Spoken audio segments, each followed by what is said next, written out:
जय हिंद दोस्तों, स्वागत है आपका और एक नए वीडियो में और एक नए टॉपिक के साथ। मैं हूं डॉक्टर देवू। मैं हूं राजेश। फ्रेंड्स, आज का जो वीडियो हम लेकर आए हैं जिसका टाइटल है भारतीय इतिहास का सबसे बड़ा रिकॉर्ड टूटा। तो ये रिकॉर्ड दोस्तों 4 ट्रिलियन इकोनॉमी के बाद का और एक रिकॉर्ड है, वो है शेयर मार्केट का। ठीक है, तो ये वीडियो दोस्तों लास्ट तक जरूर देखना। आप हम आशा करते हैं आपको 100% अच्छी लगेगी और अच्छी लगे तो लाइक और शेयर जरूर से कर दीजिएगा। और चैनल पर पहली बार अगर सब्सक्राइब नहीं किया तो सब्सक्राइब जरूर से करिए। चलिए स्टार्ट करते हैं। नमस्कार दोस्तों, स्वागत है आपका हिंदी नॉलेज शो में। तो दोस्तों आज मैं आपको जो खबर बताने जा रहा हूं इसे सुनकर आपको बहुत ही ज़्यादा गर्व होगा, क्योंकि आज भारत ने अपने इतिहास का सर्वकालीन इतिहास तोड़ डाला है और एक ऐसा नया रिकॉर्ड बना दिया है जिसको बनाने में अब तक दुनिया के 4 ही देश कामयाब हुए थे। अब भारत इस स्पेशल क्लब में आकर खड़ा हो गया है एज अ 5th कंट्री। और सबसे खास बात यह है कि इस महान मुकाम पर पहुंचने में चीन के कम्युनिस्टों ने हमारी बहुत मदद करी है। इसीलिए बीजिंग में बैठे कम्युनिस्ट सत्ताधारी आज अपने बाल नोच रहे हैं, चीख रहे हैं, चिल्ला रहे हैं, क्योंकि उन्हें पता लग चुका है कि इस एक गलती से उन्होंने शेर को खून सुंघा दिया है और अब शेर को शिकार करने से रोकना लगभग असंभव होगा। लेकिन चीन ने गलती क्या करी है वो तो मैं आपको बाद में बताऊंगा। सबसे पहले ये जानते हैं कि भारत ने कौन सा नया रिकॉर्ड तोड़ा है और कौन सा इतिहास कायम किया है। तो चलिए बिना समय गंवाए वीडियो की शुरुआत करते हैं। तो दोस्तों हुआ यह है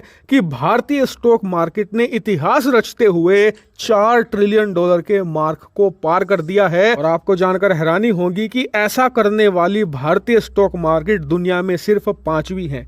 इससे पहले ये मुकाम दुनिया में सिर्फ 4 स्टॉक मार्केट ने हासिल किया है। पहला है अमेरिकी स्टॉक मार्केट, जिनकी मार्केट वैल्यूएशन है $47 ट्रिलियन। जी हाँ, $47 ट्रिलियन की उनकी स्टॉक मार्केट है। नंबर 2 पर आती है चाइना की शंघाई स्टॉक मार्केट, जिसकी वैल्यूएशन है लगभग $9.7 ट्रिलियन। और आपको बता दूं कि इससे पहले चाइना 10 ट्रिलियन के भी बहुत ज्यादा आगे था, लेकिन पिछले 2 सालों में खासकर कि कोविड के बाद दुनिया भर के निवेशकों ने अपना पैसा चीनी स्टॉक मार्केट से बम्पर तरीके से निकाला है, इसीलिए इनकी स्टॉक मार्केट लगातार गिर रही है। इसके बाद आता है नंबर 3 पर जापान का स्टॉक मार्केट, जो है लगभग $5.9 ट्रिलियन पर, और ये भी निगेटिव में है, लगातार गिर रहा है। इसके बाद आता है चौथे नंबर पर हांगकांग स्टॉक मार्केट। आप कहोगे कि हांगकांग और चाइना का जोड़कर क्यों नहीं बताया, अलग अलग क्यों बताया, क्योंकि हांगकांग है तो हिस्सा चाइना का ही। तो देखिए बात ऐसी है कि हांगकांग की स्टॉक मार्केट को अलग से इम्यूनिटी मिली हुई थी पश्चिमी देशों की तरफ से। वो इसे अलग कंसिडर करते थे क्योंकि पहले 1990 से पहले ये ब्रिटेन का हिस्सा हुआ करता था। और जब ब्रिटेन ने हांगकांग चाइना को सौंपा तो चाइना का अधिकार तो आ गया, लेकिन उसके बाद भी हांगकांग को अलग स्पेशल जो मार्केट की इम्यूनिटी मिली हुई थी वो कायम रही। हालांकि पिछले कुछ सालों में अमेरिका ने ये इम्यूनिटी कैंसिल कर दी है और इसी वजह से ये स्टॉक मार्केट भी लगातार गिर रहा है। इसीलिए आने वाले 1-1.5 साल में अगर भारत हांगकांग को क्रॉस करके चौथे नंबर पर आ जाए तो आप बिल्कुल भी आश्चर्यचकित मत होना। तो खैर हांगकांग के बाद आता है भारत का नंबर। भारतीय स्टॉक मार्केट की वैल्यूएशन 4.1 ट्रिलियन के पार जा चुकी है और ये लगातार तेजी से बढ़ती चली जा रही है। हालांकि कई लोगों की समझ में नहीं आएगा कि स्टॉक मार्केट की वैल्यूएशन होती क्या है और आम जनता को इससे क्या फायदा है, तो मैं आपको बताता हूं। देखिए, स्टॉक मार्केट वैल्यूएशन ऐसे निकाली जाती है कि एक स्टॉक मार्केट में जितनी भी कंपनियां लिस्टेड हैं, जितनी भी वहां ट्रेडिंग की जाती है कंपनी के शेयर की, उसकी हिस्सेदारी की, तो उस कंपनी के टोटल वैल्यूएशन कितनी है। मान लीजिए रिलायंस की वैल्यूएशन 100 बिलियन है तो वो जोड़ लिया, फिर उसमें टाटा की वैल्यूएशन, फिर उसके बाद जितनी भी कंपनियां उसमें लिस्टेड हैं उन सब कंपनियों की कीमत को आपस में जोड़कर तब उस शेयर मार्केट की वैल्यूएशन निकाली जाती है। और ये महत्वपूर्ण इसलिए है क्योंकि जैसे जैसे आपके शेयर मार्केट की वैल्यूएशन बढ़ रही है, मतलब आपके देश की कंपनियों की वैल्यूएशन बढ़ रही है, और कंपनियों की वैल्यूएशन बढ़ रही है इसका मतलब ये कि कंपनियां बड़ी हो रही हैं, वो लगातार नई फैक्ट्रियां खोल रही हैं, वो ज़्यादा से ज़्यादा वर्कर को हायर कर रही हैं, वो एक्सपोर्ट ज़्यादा कर रही हैं, और इस सब से देश की सरकार को भी फायदा होता है, आम जनता को फायदा होता है, उन्हें नए नए रोजगार मिलते हैं। तो खैर ये तो हो गई इतिहास कायम करने की बात। अब बात करते हैं कि इसमें चाइना का क्या रोल है। तो देखिए, चाइना का रोल इसलिए अहम है क्योंकि भारतीय स्टॉक मार्केट बहुत तेजी से राइज हुई है पिछले 3 सालों में, खासकर कि कोविड के बाद। और इसमें अहम रोल चाइना ने यह अदा किया कि इन्होंने कोविड के दौरान और उसके बाद जो एग्रेसिव एक्शन लिए, खासकर कि अमेरिका के अगेंस्ट, उससे अमेरिकी सरकार ने अपने निवेशकों को यह डायरेक्शन दे दिया कि चाइना से अपना पैसा निकाल लो, क्योंकि अब चीन के अग्रेशन को काउंटर करने के लिए हम भी अग्रेशन अपनाएंगे, जिससे कि दोनों देशों में टकराव होगा और चाइना हमारा फ्रेंडली कंट्री कतई नहीं रहेगा। इसी डायरेक्शन को फॉलो किया है अमेरिकी निवेशकों ने। तेजी से चीनी मार्केट से उन्होंने पैसा निकाला, लेकिन निवेशक की टेंडेंसी ये होती है कि वो पैसा निकालकर अपने पास नहीं रखता, उसे वो कहीं और लगाता है तेजी से बढ़ाने के लिए।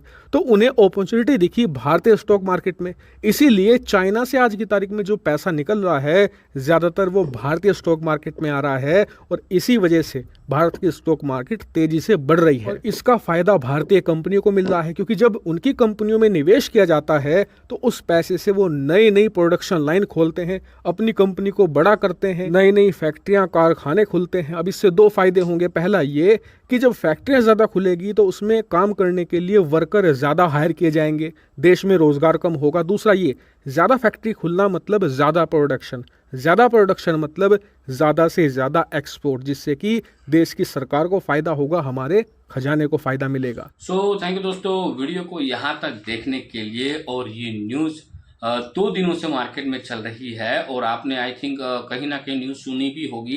देखो, ये वीडियो लाने का मकसद यही था कि आपको भी ये पूरी जानकारी डिटेल्स में मिले। और दोस्तों, फिलहाल जो हमारी स्टॉक मार्केट है, उन्होंने 4 ट्रिलियन को, मतलब जो भी उसकी निवेश है, हाँ, उसको पार कर चुके हैं। और दूसरी बात, जैसे ये जो हमारी स्टॉक मार्केट है उनमें निवेश बढ़ेगा, तो उसका मतलब ये है कि उसमें बाहर से पैसा आना स्टार्ट हो चुका है।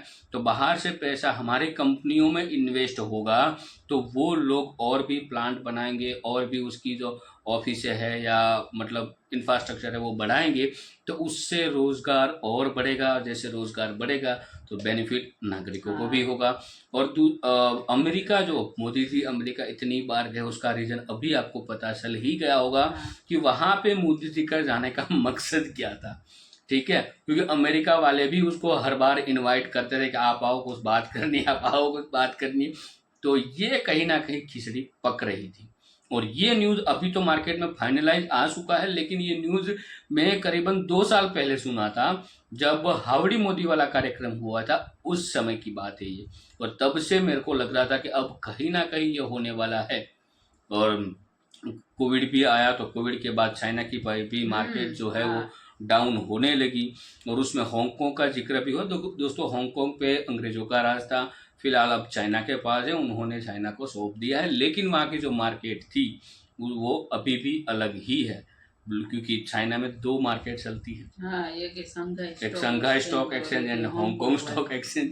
तो ये अब चाइना की बैंड हर जगह से बज रही है। हाँ, और अभी वहाँ से बहुत सारी इन्वेस्टमेंट अभी तो भारत में ही भारत में आएंगी। और दूसरी बात यह है कि भारत में अपॉर्चुनिटी इसलिए दिखेगी क्योंकि चाइना जो है वो उसकी हरकतों से बाज नहीं आ रहा है, जैसे पाकिस्तान नहीं आ रहा है।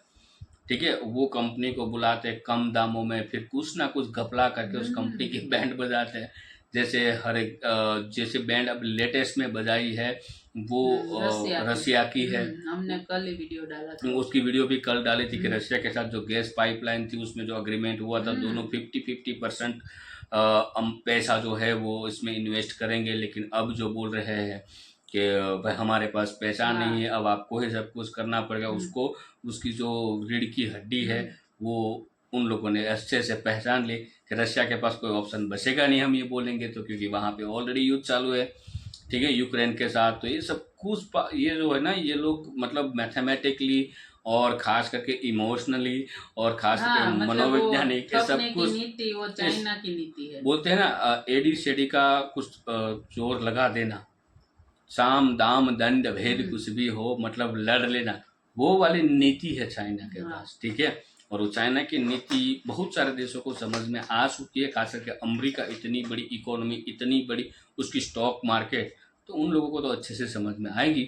तो दोस्तों, इस वीडियो के बारे में खास करके हमारी जीडीपी और खास करके हमारी स्टॉक एक्सचेंज के बारे में आपकी क्या राय है, कमेंट में लिखकर जरूर बता दीजिएगा। फिलहाल हम आपसे विदाई लेते हैं, मिलते हैं और एक नई वीडियो में आपके साथ। टिल देन जय हिंद, जय भारत। भारत।